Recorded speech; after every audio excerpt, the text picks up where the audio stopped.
everybody, and welcome to our FITPIG webinar. My name is Stefan Dasen. I'm working at CSEM in Switzerland. For information, this webinar will be recorded because we would like also to share it on social medias. So I hope this is not a problem for you, but at least you are informed.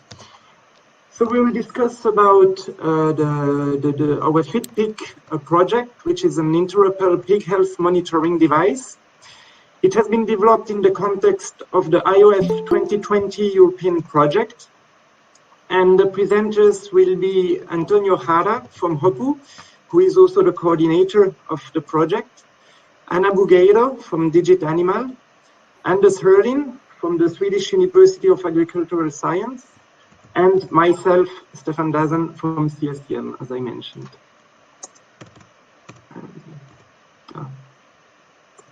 Okay, so first a word about the iOF 2020 project. iOF 2020 is a large-scale project financed by Horizon 2020 and the European Union. The goal of the project is to demonstrate some business cases of IoT technologies applied in farming and food sector. Its goal is also to integrate and reuse available IoT technologies, to ensure also the user acceptability of this kind of technologies in the farming and food sector. And finally, to ensure the sustainability of the developed technologies, the developed solutions, for solutions beyond the project. iOF 2020 in brief. So as I said, it's a quite large-scale European project that involves 106 partners. They are distributed in 22 different countries. The duration of the project was 4 years. It started beginning of 2017, so it just ended end of last year. And it has a total budget of 35 millions, from which 30 millions were co-funded under the European 2020 program. The overall project is split into 5 trials. So there is the arable trials, the fruits trials, the dairy trials, the vegetable trials, and the meat trials. Obviously, as we will be monitoring pigs, we are in meat trials, and in total there's 33 use cases. And our use case is on pigs, and the test site is in Sweden. Now, an agenda about our specific use case. First, we will talk about the problems in pig production and why pig monitoring is so important. Then there will be a point about the development and functions of the smart ear tag, so the sensor. Then a chapter about the gateway and the environmental measurements. Relations of the data to DISEs and FARROWING. And also a point about the data processing and communication to the farmer, and we'll end up with some conclusions. So for the introduction of our use case, I will let Anders present this part. So Anders, the floor is yours. Yes, thank you very much. Yes, I mean, I could say that pig farming is always a challenge. There are threats from the outside. And competitivity is really crucial to stay in business for them. It's competitive. There's a constant need for pig farmers to ensure and improve animal health and reproduction. So because otherwise they will stay out. If they don't change and become better, they will be lost for the pig sector. So, and we suggest, and it's been suggested by several, that there's an increase in using new technology with online continuous monitoring of the animals. So because the farmer can't be with the animals all the time. And we think that this will also improve animal welfare, and this will to some extent address consumer concerns together with an improved productivity. Thank you. Next. But there are definitely a number of health issues with and monitoring issues with the pigs here, and especially around farrowing. We call it that the peri-partial period of the sows. And there's a complex of diseases. They are called the postpartum dysgalactica syndrome, PPDS, and it includes both metritis, mastitis, and agalactasia. And it's both infectious and non-infectious factors. There are quite a number of symptoms, but what comes common for most sows here, it's that the milk production is decreased, and during the first day of lactations, and they also often get some fever. And then the piglets don't function very well. They will have a reduced weight gain during this crucial period when they're newborn. They really need to grow strong in this period. And of course, if they don't get enough feed, they will also die, so increased mortality. And of course, for the pig farmer, there's absolutely some reduced product economics also for them. So what we had in mind here is to monitor the farrowing process, because there's definitely some problems that could occur during farrowing. It's dystocia. It's an obstruction in the birthways. It will lead to a worsened fertility in the subsequent fertility cycle. And for the farmer, that would be very interesting for the farmer to know how long this farrowing has been going on when it started, because you know that the normal time for farrowing could last up to 300 minutes and 5 hours. But if I continue to be more than 400 minutes, it's been reported that there are some negative effects. Next. So what we think here is really that there's some need for monitoring the animals outside the work hours. That will provide some really interesting information for the farmers. It will also, with the census, we could get some early warnings of disease and of farrowing, and that will help the farmers to take decisions. There is a number of things we could monitor. It's been reported in scientific publications here. We could use cameras and microphones, and we could use accelerometers and so on. You could link this activity with a number of things like first identity with an e-identity is really interesting to use, and it's a long time in use. Activity you could link to a number of behaviors, for example, and the nest building, for example, which I come back to, and the farrowing, for example.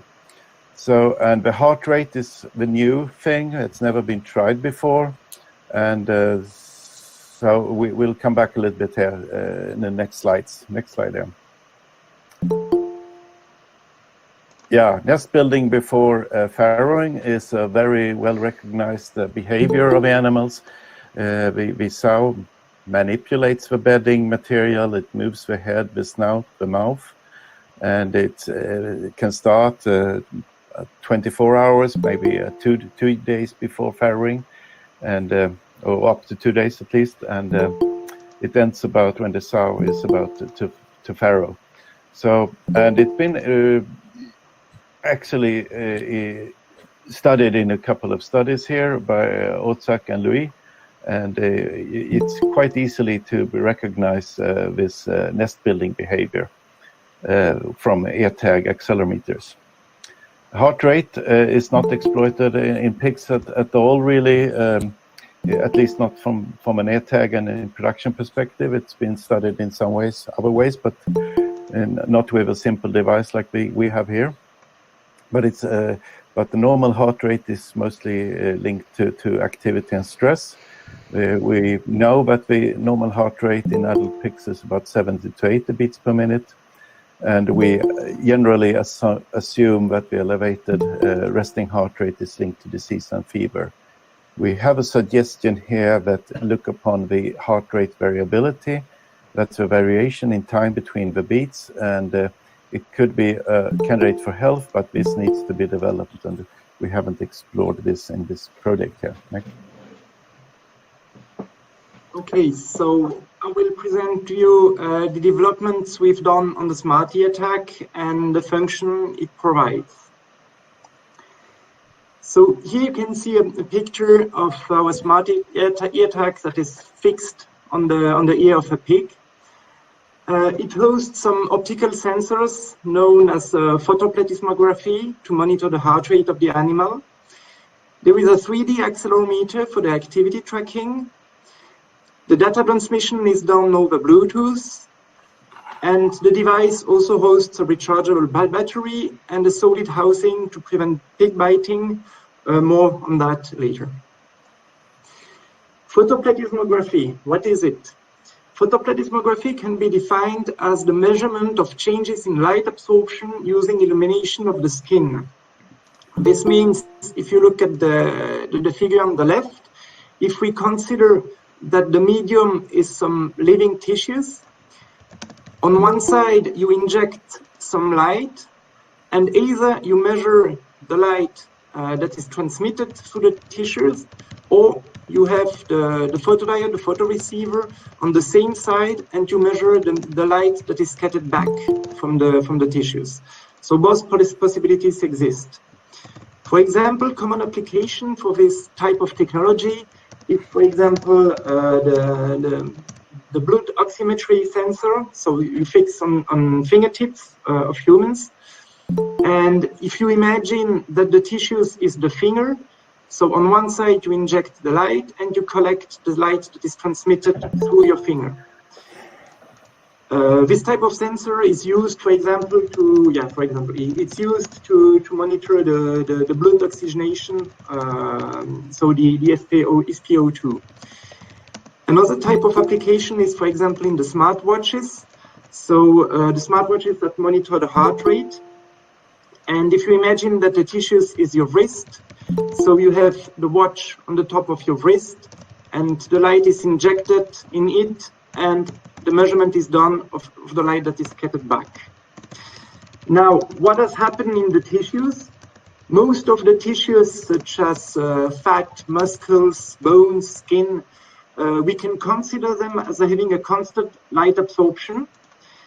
It's also the case of the venous blood that is not pulsed, so we can consider it as a constant light absorption. In reality, it's not exactly that, but let's take this assumption.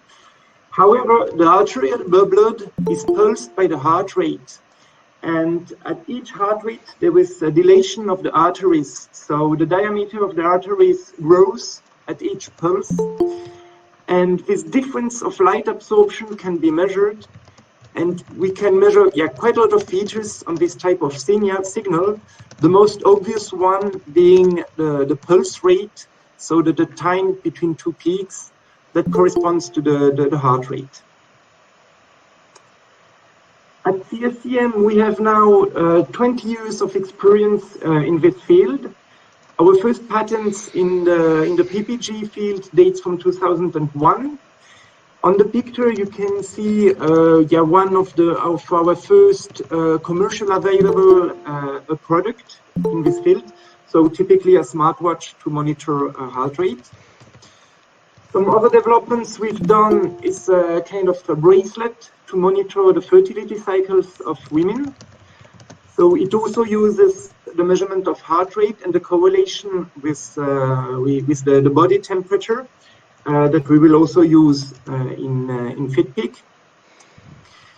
And one of our latest developments, so a smart bracelet, where we made a startup to commercialize it, and this bracelet allows us to measure the blood pressure with the same kind of technology, so PPG technology.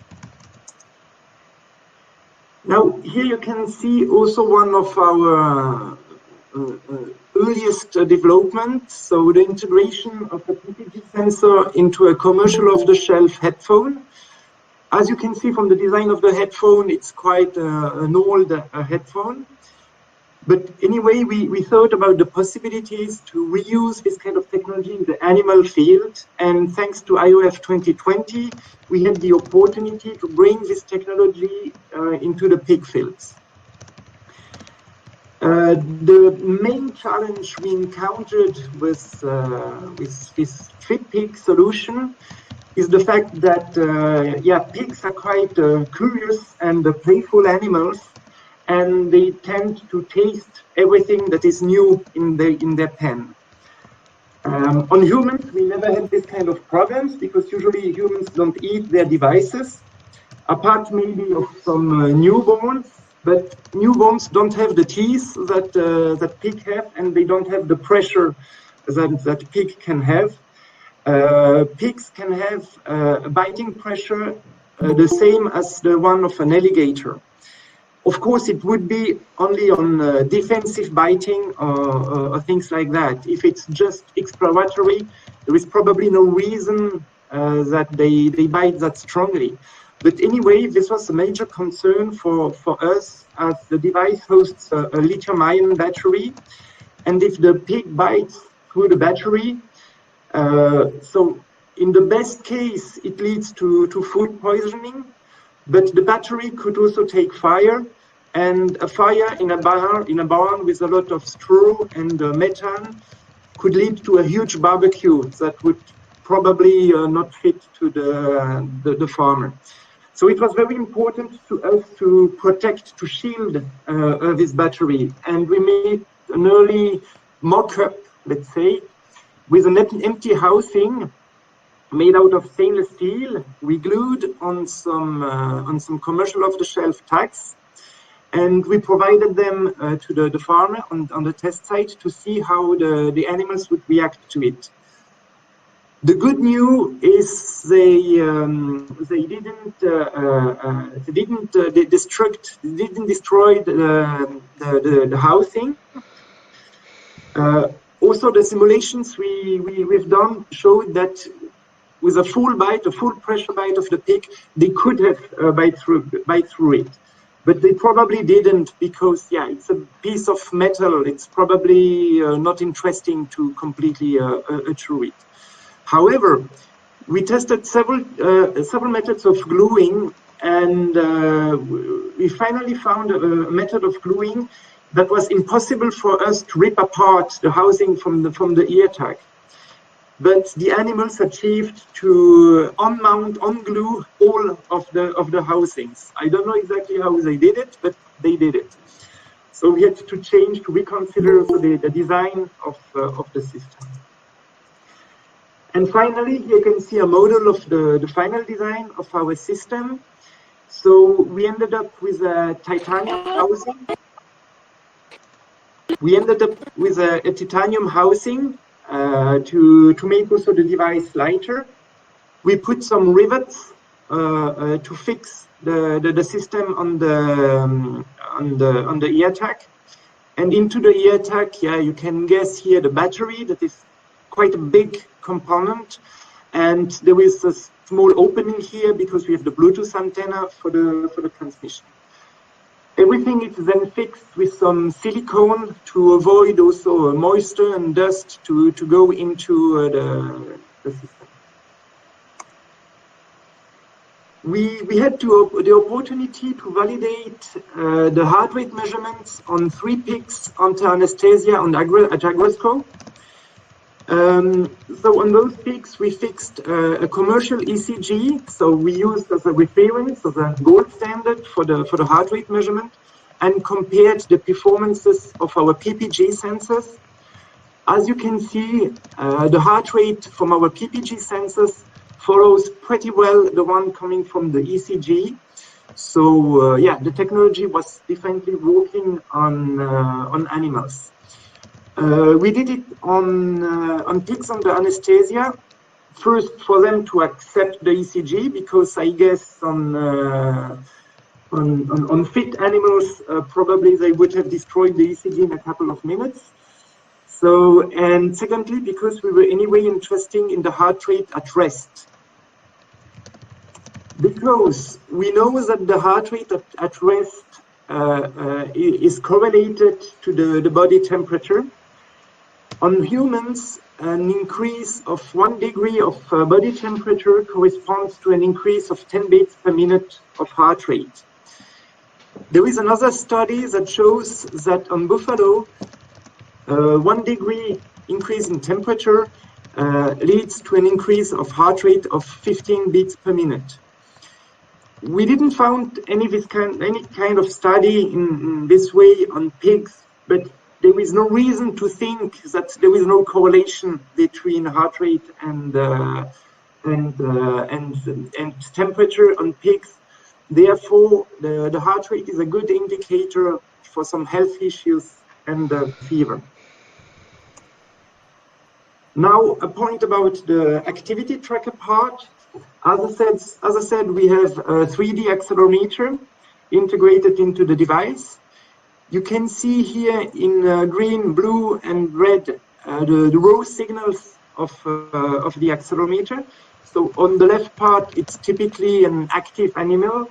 As the activity seems quite rhythmic, it's probably just moving along or something like that. On the right side, it's probably a resting animal. At least it has, so to say, no activity on the signals. Out of these signals, we calculate the energy of the signal. It's the orange plot you can see here. So obviously on the left part, you can see some spent energy, whereas on the right part, of course, the animal is still, so there is no energy spent.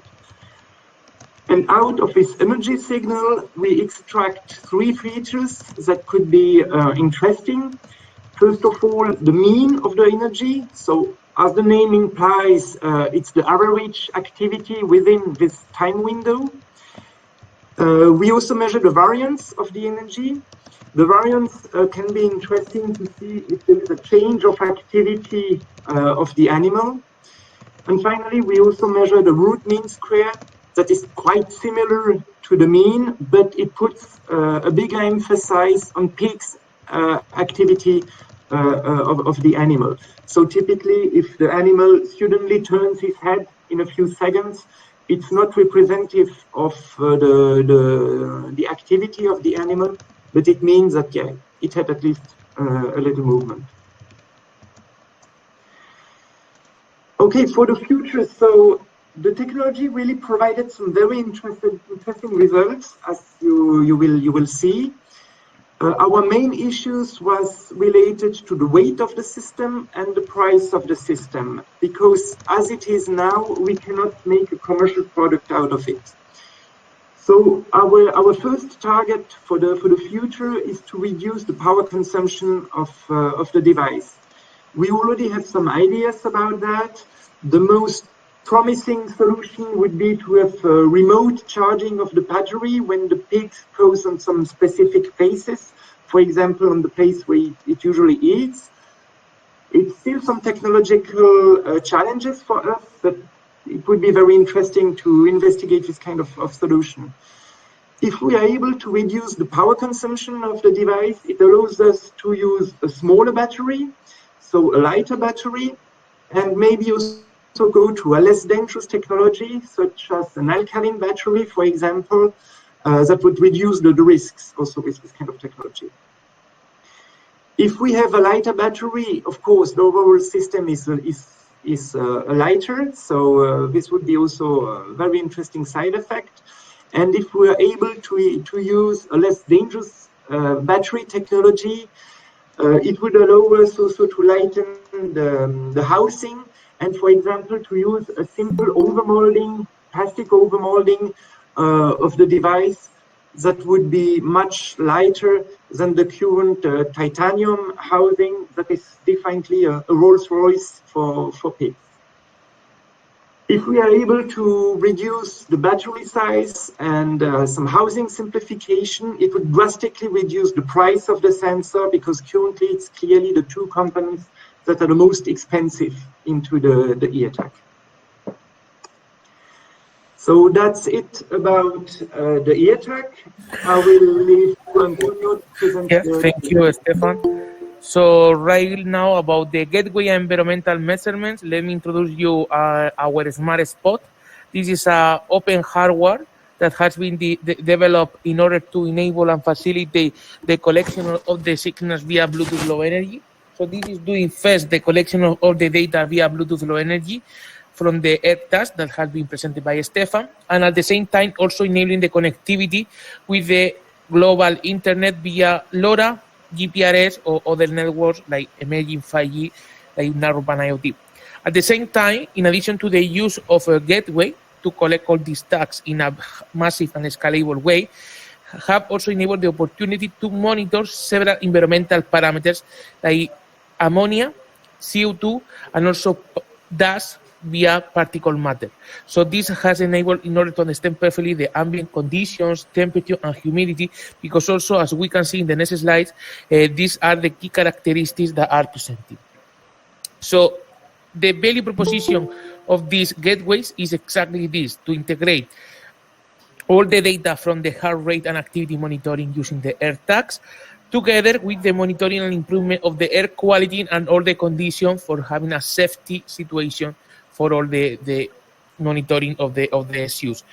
It's very important to remark that, as I mentioned, everything is based on open hardware. All the data models and data collection are supported via standards, in particular standards led by ETSI, by European Telecommunication Standard Institute, and also offering data quality validated by the standard that has been one of the major outcomes of this project, the standard IEEE P2510, that is a standard chaired by HOPU and also co-chaired by Cisco and IBM, about data quality for IoT sensors. That is very important in order to guarantee the proper decision making on this data quality. The performance improvement of the management is based on open standard like OMA Lightweight 12, the Open Mobile Alliance, that is the leader standard in all the new generation of Internet of Things solutions like narrowband IoT. And this has been demonstrated, as you will see after on, in all the improvement pikeless survival. So the solution per se is the integration of all these data sources, already available data sources. We were using also integrated data about, for example, surface temperature from satellite data like Copernicus, Sentinel-3 and Sentinel-5. Also the use of private data, like the performance and evolution that we have at the farms. Of course, other open data related to environmental. And finally, all these environmental IoT devices that together with the AirTags provide via all these open standards all the integration of the information together an open platform based on the IOF 2020 project led by the baseline architecture of FIWare. So via FIWare, we got this FIWare context broker that enable and integrate all the information for analytics and data visualization. And on top of that, other partners like, for example, DIGITANIMAL were able also to enable some capacity of modeling and integration. So the idea is to go from the IoT side to really this kind of system in order to enable the alert, monitoring, etc. Just remark that also the visualization is everything based on FIWare. We are promoting use of open source solutions like Grafana and also other open tools. The results that you can see here in this slide is the monitoring. This is a screenshot of the monitoring, in particular of Grafana tool.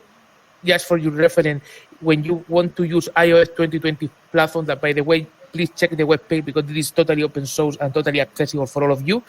You will find this kind of tool like Grafana in order to exploit, visualize, and later on be able to analyze all the data. In this particular, we can see that the dust concentration based on the PM sensor, especially for PM1, 2.5, and PM10, were negligible because we're really low. Next slide.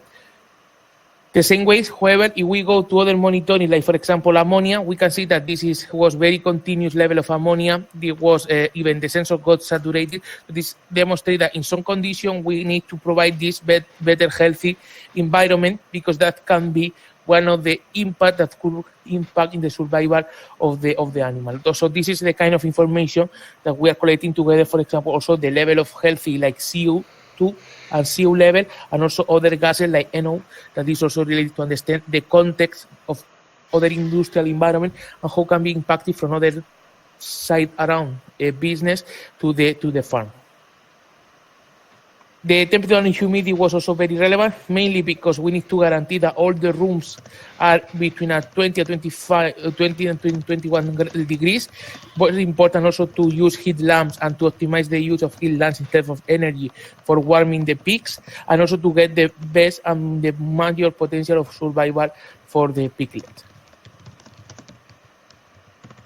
So that is all from my side, and now you will understand better by Anders the kind of data that we can collect and the kind of disease. So Anders, the floor is yours. Thank you. Yeah, thank you very much. Yes, we did this study in a private commercial farm here, which is beneficial in some way because we really got connected to the practicalities of farming with testing such high-tech stuff here.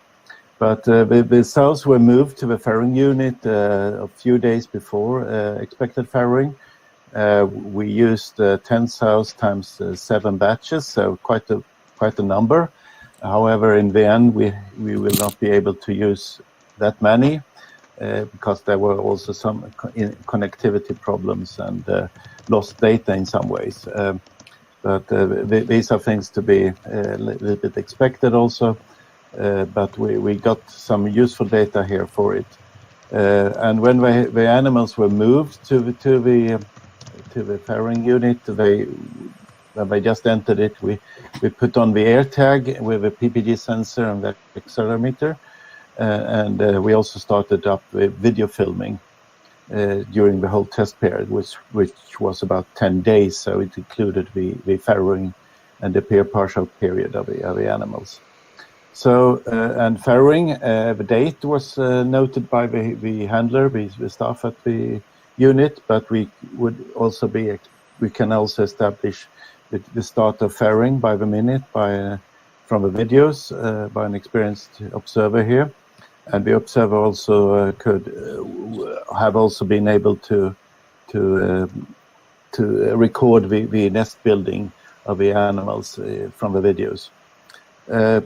The disease was recorded by the recorded treatments by the handler because the handler made an observation and diagnosis, and then he just treated the animals immediately.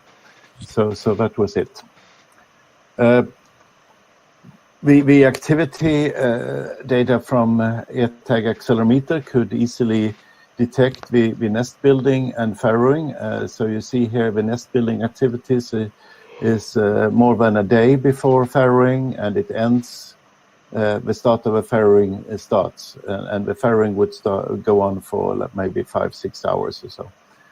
You could, yeah, this was really clear, and I also checked on other sows, and it was on 10 other sows, and it was the same pattern. It wasn't really the same pattern, but it was definitely higher activity, but it could be weaker in some animals. Next. And moving on to the what the resting heart rate told us a little bit, and I looked upon two of the animals that became sick and were treated by antibiotics. You could see in the thin red line here, it's the resting heart rate, and it comes above 100, which is quite a way above the normal 70 to 80.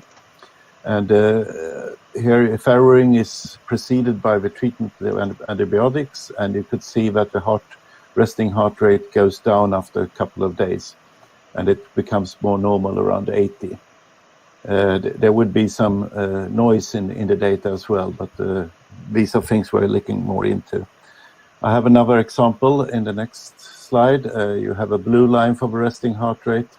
Here, the resting heart rate comes up over 100 before farrowing, and the handlers treats the animal before farrowing, and you could see after some 4 days it comes more into the normal around 80, but you could also see that it seems to be coming up after the antibiotics was finished. This sow also had a problem at the farrowing, and it was not going to have a continuing in this herd, so it would be removed from the herd. Okay. Thank you. Now over to Anna. Okay, now so I will explain the how do we put this information that we get from the pig and the farm into the farmer. So for this we design an Android app that it acts as a data interface, and the farmer can visualize. For doing it in the easiest way that the farm gets the information from farm or from pigs, he first has to include the user. Next slide, please. So every farmer will have their own user, of course. Next. Next. And once he introduces the login in the app, he will have the farm number one, and then many of the number of farms that he would have in their own. So in this case, we have the farm that we were studying, farm number one. In the next slide, the farmer can monitor first the activity in the farm. Next. So the activity in the farm would be the environmental data that Antonio was already explaining, and this includes the CO2, the nitrogen, the temperature and humidity from the farm, and it gets also shown in a graph. Everything that would be different as we would like, so this temperature is higher than 21 degrees, it would get as a notification to the farmer too. Next. Then once you press in the farm, you can have your list of animals that you are monitoring. And it's in the case activity, the identification of body temperature as a first look. Everything that would be in alerts would be in a different color. And then next, if you click in one animal, you get the same as in the farm. So you get the entire status of the animal, the activity mean, everything that is measured by the ER tag. So at the beginning, in the first farm thing, you get it through the gateway, that is also an antenna, and through this you get the ER tag values. Next. And this is the application and how the farmer will communicate with the data from the devices. Now I give the word to Anders, who have the conclusions. Yeah, sure. There's definitely some conclusions, at least from my side of view, and absolutely, it's a challenge for the AirTag attachment on pigs. It's vulnerable, and they seem to be quite harsh on it. It's quite a different story with pigs than with calves and sheep, for example. They have to be, as Stefan also pointed out, to be light and resilient to wear and tear. And we definitely need to have very low drop-off rates in these. So there's definitely a thing for a novel design here that has to be tried out. I would definitely say that the accelerometer data show the typical pattern of nest building behavior. It could be easily identified by this, and then what is useful for the farmers is to get an approximate time for the start of farrowing. And when the farmer comes in the morning, he could check his mobile phone and he could say, well, this sow started farrowing at maybe 5 o'clock in the morning, or it started at 11 at night. And he will make different decisions depending on that. And of course, the elevated resting heart rates, we could observe it in a few cells that were diagnosed with some illness, and but I think it's more difficult with this one. We need to be also monitoring the animals from a behavior point of view, so we could use the accelerometer data, for example, to see if there are changes in her behavior, in resting and standing and so on, or activity in general. And we also need to have a better, improved confidence in what we say it's a ground truth data. I mean, that means, I guess it would mean not only data from the handler, but also maybe some confirmation by clinical examination of the animal. So next, thank you.